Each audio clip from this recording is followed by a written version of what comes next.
नमस्कार, जी न्यूज में आपका स्वागत है। मैं हूं आपके साथ शरद अवस्थी। प्रयागराज के इसी संगम तट पर दुनिया के सबसे दिव्य और भव्य धार्मिक मेले का आयोजन किया जाना है। महाकुंभ 2025 की तैयारियां जोर शोर से चल रही हैं, लेकिन ये तैयारियां कहां तक पहुंची? मुख्यमंत्री योगी आदित्यनाथ ने इस धार्मिक मेले को सबसे ज्यादा भव्य बनाने के लिए कौन कौन सी योजनाएं तैयार की हैं? महाकुंभ 2025 से ठीक पहले शुरू हुआ संतों का विवाद खत्म हुआ या फिर नहीं हुआ? और क्या वाकई मुसलमानों को महाकुंभ 2025 से बैन करने की तैयारी की जा चुकी है? भव्य, दिव्य और नव्य महाकुंभ की तैयारियों से जुड़ी ये सारी रिपोर्ट मैं आपको दिखाऊंगा प्रयागराज के इसी संगम तट से।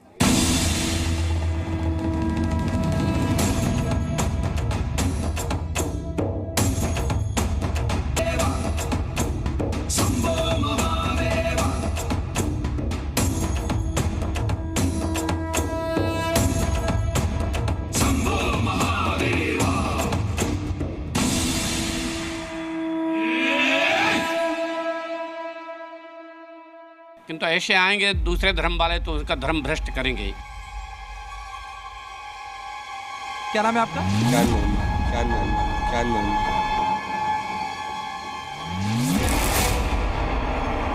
क्या नाम है आपका? जुम्मन है भाई। क्या है? जुम्मन। ये मुसलमान हैं जो सिंदूर अबीर ये सब बेच रहे हैं यहाँ, ऐसे मुसलमान हैं।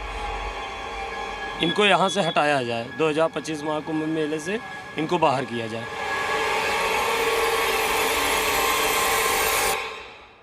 व्यापार भी सनातनी हिंदू ही करना चाहिए, क्योंकि मक्का मदीना में तो सनातनियों को अलाउड ही नहीं है। मुसलमानों को बाहर रखा जाए, क्या इस बारे में कोई आदेश मिला है राज्य की ओर से? अगर अचानक कोई आदेश मिलता है तो कितने तैयार आप लोग?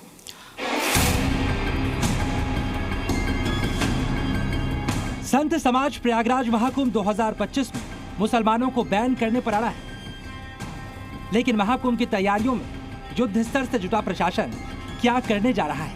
जी न्यूज आज ये बड़ा खुलासा करने जा रहा है। लेकिन इससे पहले जान लीजिए कि महाकुंभ शुरू होने से पहले ही संगम तट पर कारोबार करने सैकड़ों मुसलमान पहुंच चुके हैं। श्रद्धालुओं को नहीं पता, लेकिन तीर्थ पुरोहित सब जानते हैं कौन कहां क्या कारोबार कर रहा है।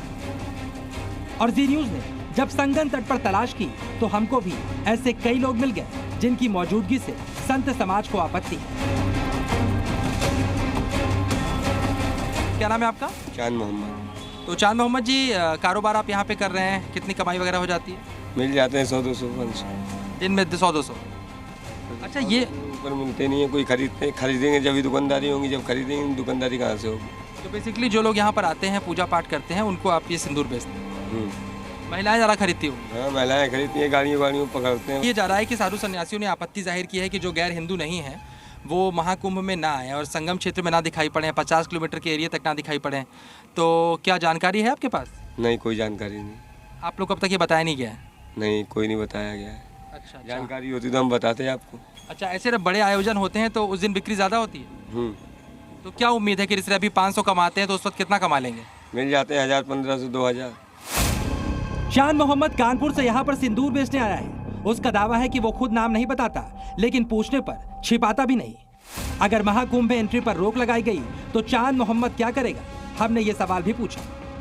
कोई नाम भी पूछते तो बता देते हैं, चोरी दबके वाला काम नहीं करते हैं। तो आप बता देते हो उसको? जात किसी से छिपा ही नहीं सकते हैं। अच्छा, ये बताइए, जो स्थानीय यहाँ पर पंडित वगैरह रहते हैं, पंडित जी लोग यहाँ पर टीका वीका लगाते हैं, तो क्या वो कोई मना करता है आपको यहाँ पे बेचने से? नहीं, कोई नहीं मना करता हम लोग। कोई परेशानी नहीं है कि आइए और बेचिए? ये लोग कह रहे थे कि अपना प्रूफ बनवा के अपना प्रूफ बनेगा, थाने में जमा होगा, उसके लिए यात्रा करी जाएगी। जुम्मन और चांद मोहम्मद के लिए हिंदू तीर्थ स्थानों और हिंदुओं के धार्मिक आयोजनों में सिंदूर बेचना व्यापार है, लेकिन सनातनियों के लिए आस्था का विषय। साधु संत कह रहे हैं आस्था में मिलावट उनको मंजूर नहीं। सनातनी वालों को ही परमिशन होनी चाहिए, किंतु ऐसे आएंगे दूसरे धर्म वाले तो उसका धर्म भ्रष्ट करेंगे ही। यहाँ तो बड़े नागा सन्यासी, बड़े तपस्वी आते हैं, उनका भी फिर धर्म, वो भी वहाँ कुछ खान पान करेंगे तो वहाँ धर्म नष्ट होगा ही। और गैर सनातनी हैं वो ज़रूर ही उसमें कुछ ना कुछ मिलावट भी करेंगे, थूक भी लगाएंगे, लघुशंका भी, पेशाब वगैरह सबका भी बताते यूज करते हैं। आज पता नहीं क्या क्या सुनने में आया। यही नहीं, प्रयागराज के लेटे हनुमान मंदिर में दर्शन करने आए श्रद्धालुओं से भी हमने सवाल किया। यहाँ भी मुसलमानों की महाकुंभ में एंट्री के समर्थन और विरोध का आंकड़ा देखिए। ऐसा नहीं होना चाहिए। हमारा सनातन धर्म सर्वोपरि है। आप भी जानते हैं, हम भी जानते हैं। यहाँ सबका स्वागत है। सब आएँ, सब मेले में अच्छे से आएँ। एक श्रद्धालु ने मुसलमानों की एंट्री का समर्थन किया तो फौरन कुछ लोगों ने आपत्ति जाहिर कर दी। नहीं, ऐसा होना चाहिए। ऐसा इसलिए होना चाहिए कि वो हमारे धर्म में आकर उल्टा सीधा काम करेंगे तो कैसे चलेगा। जब वो हमारे धर्म को मानते नहीं हैं, वो कहते नहीं है कि हम आपके भगवान को नहीं मानते, तो क्यों आएंगे। एक मुस्लिम से हमें तकलीफ है तो थोड़ी उनको रुकना चाहिए। बाकी हम सिख आए, ईसाई आए, वो हमारे सनातन हैं। खाने में गंदगी मिलाने वाले वीडियो सामने आने के बाद हिंदू काफी नाराज हैं। हमने ये सवाल उन मुसलमानों से भी पूछा जो संगम किनारे सिंदूर बेच रहे हैं। इस तरह हरिद्वार में कांवड़ यात्रा लगी हुई थी, वहाँ पर कुछ लोगों ने कहा कि मुस्लिम धर्म के थे और उन्होंने जूस वगैरह में पेशाब मिला दिया। हम लोग ये हरिद्वार आज तक गए नहीं।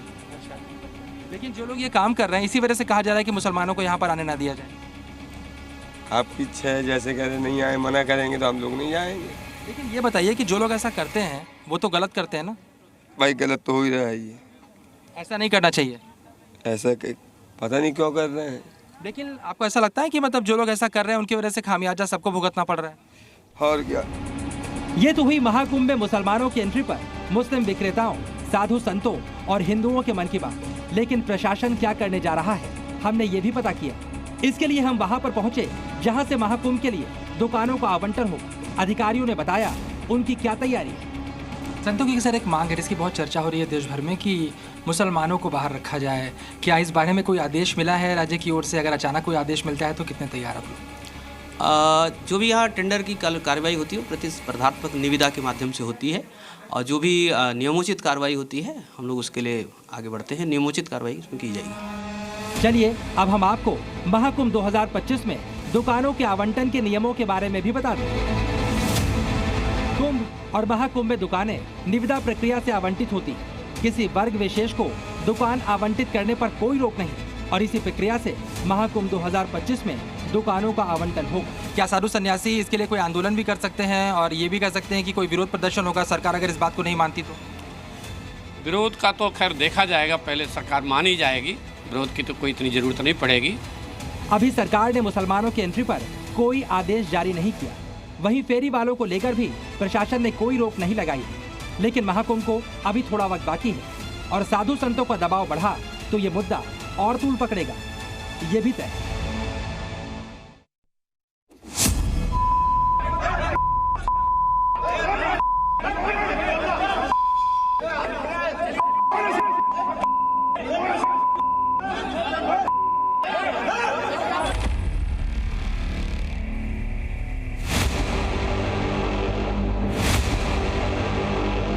कोई एकाध गुस्सेबाज होता है। ये तो हुआ महाकुंभ 2025 में गैर सनातनियों की एंट्री का विवाद। लेकिन महाकुंभ 2025 को लेकर कुछ और विवाद है। इनमें से कुछ तो साधु संतों की सबसे बड़ी संस्था अखिल भारतीय अखाड़ा परिषद से भी जुड़े। महाकुंभ शुरू होने से पहले प्रयागराज में दो अखाड़े के साधुओं के बीच विवाद में फिलहाल समझौता हो गया। लेकिन क्या थी इस विवाद की वजह? इससे साधु संतों की छवि को कितना नुकसान पहुंचेगा? और क्या साधुओं के बीच अभी भी एक मुद्दा बाकी है जो फिर से विवाद की वजह बन सकता है? महाकुंभ से पहले मेला प्रशासन और अखाड़ा परिषद के बीच जमीन आवंटन को लेकर विवाद शुरू हो गया है। अखाड़े पूर्व निर्धारित 25% से अधिक भूमि आवंटित करने की मांग कर रहे हैं। भक्तों की संख्या, संतों की संख्या, महंतों की संख्या, महामंडलेश्वरों की संख्या, खालसों की संख्या सब बढ़ती जा रही है। तो हमने सब लोगों ने कोई ज़्यादा डिमांड नहीं किया है कि 25% अगर सभी अखाड़ों को भूमि बढ़ा करके दिया जाए तो सभी अखाड़े अपने जो भी आएंगे उनके वहाँ संत में उसमें समाहित होंगे। वहीं मेला प्रशासन ने संतों की मांग के मुताबिक और अधिक भूमि उपलब्ध करवाने में असमर्थता जाहिर की। हाँ, मेला प्रशासन 5% भूमि बढ़ाने को तैयार है। इस बार भी हम लोगों ने उसी पे बसावट की है। अखाड़े पूर्व के ही अपने स्थान पर हैं और पूर्व के मेलों से उनको भूमि कम नहीं है, उनको थोड़ा बहुत बढ़ोतरी जो भी है संभव है वो भी करके दी गई है। इससे पहले जमीन आवंटन को लेकर हुई पहली बैठक में भी साधु संत आपस में ही भिड़ गए थे। गलत संदेश तो गया, ऐसा नहीं होना चाहिए। प्रयागराज मेला प्राधिकरण के इसी ऑफिस में महाकुंभ 2025 में भूमि आवंटन के लिए बुलाई गई अखाड़ा परिषद की बैठक में 2 गुटों में जमकर मारपीट हुई थी।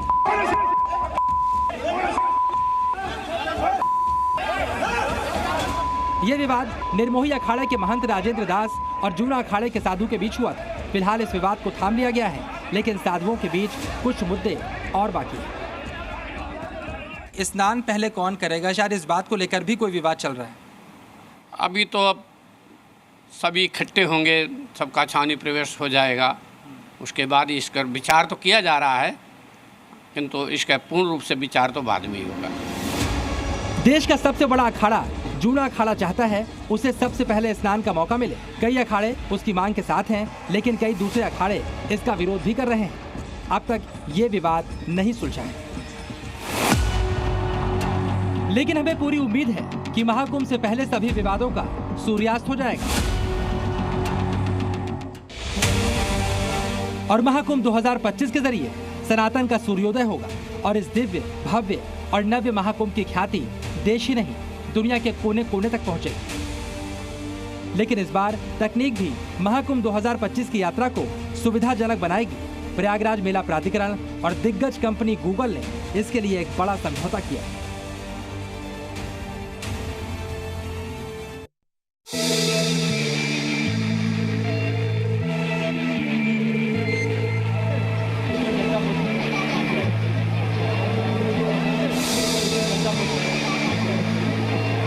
40 करोड़ से ज्यादा श्रद्धालुओं के रेले के बीच देश के अलग अलग हिस्सों में महाकुंभ में प्रवेश करने वालों के लिए सबसे बड़ी चुनौती इस बात की होती है कि वो इतने बड़े क्षेत्र में किस तरह अपनी मंजिल तक पहुंचे। इस बार मेला 4000 हेक्टेयर में फैला हुआ है और पहली बार गूगल श्रद्धालुओं को मेले के हर कोने तक पहुंचाएगा। इसके लिए गूगल ने पहली बार अपनी पॉलिसी बदल दी।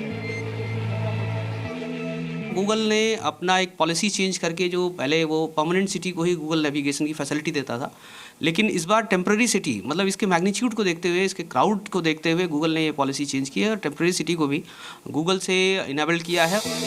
महाकुंभ के आयोजन के लिए रेत पर 45 दिनों के लिए एक अस्थायी शहर का निर्माण होता है, जिसमें लाखों लोग कल्पवास करते हैं। देश और दुनिया से साधु महात्मा पहुंचते हैं। गूगल ने आज से पहले किसी अस्थायी शहर में नेविगेशन की सुविधा नहीं दी, लेकिन इस बार लोगों को पता पूछना नहीं पड़ेगा, सिर्फ गूगल मैप ऑन करना होगा और इसके बाद मेले की प्रमुख सड़कों की जानकारी, धार्मिक स्थलों और घाटों की जानकारी, अखाड़ों और प्रसिद्ध संतों के स्थान की जानकारी, इसी के साथ साथ सांस्कृतिक और आध्यात्मिक कार्यक्रमों के स्थल की जानकारी सही नक्शे और निर्देश के साथ फौरन मिल जाएगी। नेविगेशन का फ़ायदा यहाँ पे आने वाले सभी श्रद्धालुओं को मिलेगा। 3D वर्जन भी उन्होंने अप्लाई करने के लिए कहा है हम लोगों को। 500 पॉइंट्स ऑफ इंटरेस्ट हैं, लेकिन उनमें से हम लोग करीब 100 के आसपास पॉइंट ऑफ इंटरेस्ट उसमें प्लान भी कर चुके हैं। ये बड़ा अच्छा कदम होगा, इससे बहुत फ़ायदा मिलेगा लोगों को। इसका सबसे ज़्यादा लाभ उन लोगों को होगा जो दूसरे शहरों, राज्यों और विदेशों से आएंगे। गूगल की इस पहल से मेले में भटकने की आशंका भी कम होगी। महाकुंभ 2025 की शुरुआत से पहले नवंबर के आखिरी या दिसंबर के पहले सप्ताह तक गूगल ये सेवा शुरू भी कर देगा और दिसंबर के बाद जब 14 जनवरी आएगी तो प्रयागराज में रिकॉर्ड जनसमुद्र उमड़ेगा और इसीलिए महाकुंभ को भव्य और दिव्य बनाने की पूरी तैयारी चल रही है। और इस तैयारी को देखने हम भी वहां पर पहुंचे जहां युद्ध स्तर पर काम चल रहा है।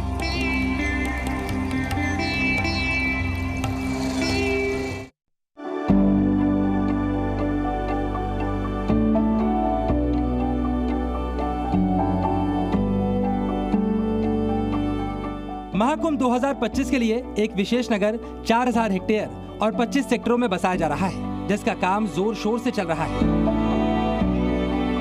कुंभ नगरी को नदी के दोनों तरफ बसाया जाएगा और ऐसे में लाखों लोगों को एक तरफ से दूसरी तरफ जाने में कोई परेशानी न हो, इसके लिए प्रयागराज मेला प्राधिकरण विशेष पुल तैयार कर रहा है।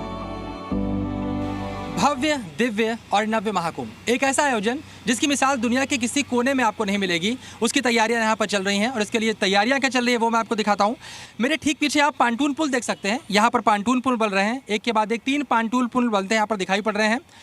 लगभग 2000 पीपों की मदद से इन पांटून पुलों को तैयार किया जा रहा है और इस तरह के 30 पांटून पुल पूरे मेला क्षेत्र में बनाए जाएंगे। ऐसे कैप्सूल नुमा बड़े पाइप को जोड़कर ये पांटून पुल तैयार किए जाते हैं। जिसके बाद इनके ऊपर चकर प्लेट डालकर पैदल और वाहनों की आवाजाही होती है। पांटून पुल तैयार होने के बाद महाकुंभ 2025 की तैयारी और ज्यादा जोर पकड़े, इसलिए प्रशासन भी इस काम को जल्द से जल्द खत्म करना चाहता है। पीपा पुल क्यों इतना महत्वपूर्ण है और इस बार इनकी संख्या क्यों बढ़ाई गई, मेला अधिकारियों ने इसकी जानकारी दी। 2019 के कुंभ में हम लोगों ने 22 पॉन्टून बनाए थे, लेकिन इस बार उसके स्केल को देखते हुए हम लोगों ने 30 पॉन्टून पुल बनाए हैं, जिससे कि सुगम यातायात हो सके, पब्लिक को सहूलियत मिल सके। तो यहाँ आने वाले श्रद्धालुओं को सुविधा देना, उनको सकुशल स्नान कराकर वापस भेजना और उनका एक सुखद अनुभूति प्राप्त कराना, ये मेला प्राधिकरण की प्रायोरिटी है। महाकुंभ के काम में तेजी लाने के लिए कई इलाकों में गंगा की धार को मोड़ने का काम भी हो रहा है। किस तरह से गंगा की धार को रोका जा रहा है ताकि अधिक से अधिक जमीन मिल सके जहां पर लोगों को बसाया जा सके। इस तस्वीर को देखिए, यहाँ पर रेत की बोरियां लगाई जा रही हैं और लगभग ये रेत की बोरी लगाने का काम पूरा हो गया है।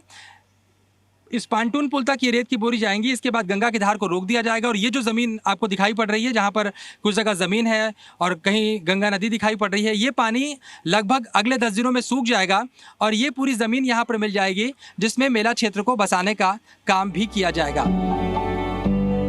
इस बार बाढ़ के ज्यादा वक्त तक रहने और दोबारा बाढ़ आने की वजह से काम थोड़ी देर से शुरू हो पाया। फिलहाल नवंबर खत्म होते होते सारे पांटून पुल और गंगा की धार को मोड़ने का काम पूरा कर लिया जाएगा। हमारी ये टारगेट है कि ज़्यादातर काम हमारे 30 नवंबर तक वाइंड अप हो जाएंगे। इक्का दुक्का जो काम बचेंगे उसको हम लोग 10 दिसंबर तक पूरा कर लेंगे। मेला क्षेत्र में युद्ध स्तर पर काम जारी है। उम्मीद है नदियों के दो किनारों को जोड़ने वाला ये पुल दुनिया के लोगों को प्रयागराज महाकुंभ 2025 के प्रबंधन की सुविधाजनक यादों से भी जोड़ देगा। संगम नगरी प्रयागराज महाकुंभ 2025 के लिए 45 करोड़ से ज्यादा लोगों की अगवानी के लिए तैयार हो रही है। तैयारियां तो यही बता रही हैं कि यहाँ पर आने वाले श्रद्धालुओं का अनुभव ऐसी चीज़ों से होगा जिनकी कल्पना शायद उन्होंने आज से पहले कभी नहीं की होगी, और ये तमाम यादें ताउम्र उनके साथ भी रहेंगी। जी मीडिया भी लगातार आपको महाकुंभ की तैयारियों की एक एक अपडेट देता रहेगा। कैमरामैन विक्रम के साथ शरद अवस्थी, जी मीडिया, प्रयागराज।